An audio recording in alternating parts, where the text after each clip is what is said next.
తీసుకుని వచ్చాను. వచ్చిన తర్వాత పిల్లల్ని స్కూల్ బస్ ఎక్కించేసి నేను పంపించే చూడబోతుంది చెప్పడానికి అనిపించింది. నేను చాలా బాధాకరంగా అనిపించి నాకు బైక్ ఎక్కి ఫొటోస్ తీసి నేను ఆ చెప్పుల దాన్ని తీయడం జరిగింది. అది తెలియదు కానీ నేను చూడలేక తీసేసి నేను ఇమీడియట్లీ మా కమిటీ ఉంటే కమిటీకి ఫోన్ చేసి కమిటీ గ్రూప్లో పెట్టాను. ఇది నేను చూసింది. అంబేద్కర్ జయంతిని పురస్కరించుకొని శంకవరం గ్రామస్తులంతా ఎస్సీపేట గ్రామస్తులంతా ఏకమై ఘనంగా అంబేద్కర్ని ఊరేగించుకోవడం వల్ల ఈ ఊరేగింపు చూసి ఓరవలేని కొంతమంది అగ్రవర్ణ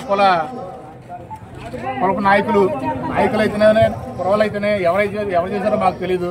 కేవలం ఇది అగ్రవర్ణ వాళ్ళు చేసి అంబేద్కర్కి రాత్రి మీద మేమంతా పండగ చేసుకొని ఇంటికి వెళ్ళిపోయి ప్రశాంతంగా ఇంటికి జీవితం పడుకుంటుంటే రాత్రి మీద వచ్చి చెప్పులు దండేసి అంబేద్కర్ చెప్పులు దండేసి ఘోరంగా అవమానించారు. ఇది ఒక అంబేద్కర్ని ఇక్కడ చెప్పులు దండేసి ఘోరంగా అవమానించి ఎక్కడైతే తెలిసిపోతుందని పోలీస్ స్క్వాడ్ డాగ్ స్క్వాడ్ కూడా తెలియకుండా కారం జల్లి చాలా తెలివితేటలుగా చాలా క్రిమినల్గా ఆలోచించి కేవలం ఎస్సీపేటని అంబేద్కర్ని అవమానించడానికి అని చాలా అన్ఫార్చునేట్ జరగకూడని సంఘటన ఇది. ఆయనకి ఇలా జరగడం అనేది చాలా ఎంత బాధపడినా ఆయన కాళ్ళ దగ్గర మనం తలపెట్టినా కానీ మనం ఇది పోదు. చాలా ఆల్రెడీ మన సీసీ కెమెరాలో వెరిఫై చూస్తున్నారు.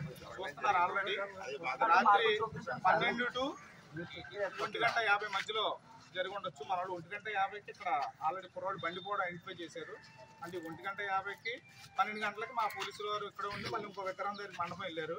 ఈ మధ్యలో జరిగి ఉండొచ్చు. అది కూడా చూస్తున్నారు. మన డాగ్ స్క్వాడ్ వస్తుంది, క్రూజ్ టీమ్ హెడ్ క్వార్టర్ నుంచి వస్తున్నారు. ఇవన్నీ కూడా మనం త్వరితగతిన చేస్తున్నాం. మా డిఎస్పీ గారు అందరూ వచ్చేస్తున్నారు. ఈ ఎట్టి పరిస్థితిలో ఎంత త్వరగా అయితే అంత త్వరగా దాన్ని డిటెక్ట్ చేసి దోషులు పట్టుకునే బాధ్యతని ఎస్పీ గారు మా ఇదిగా చెప్పమన్నారు. చేస్తున్నాం, మా పని చేస్తున్నాం. ఈ లోపు మాత్రం మీరు దయచేసి మన కుర్రోలు రాకుండా మనం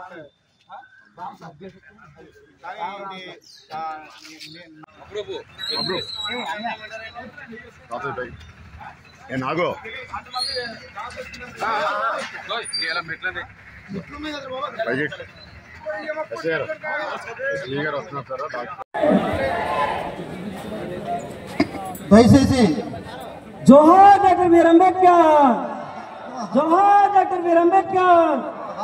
దోషులను వెంటనే శిక్షించాలి.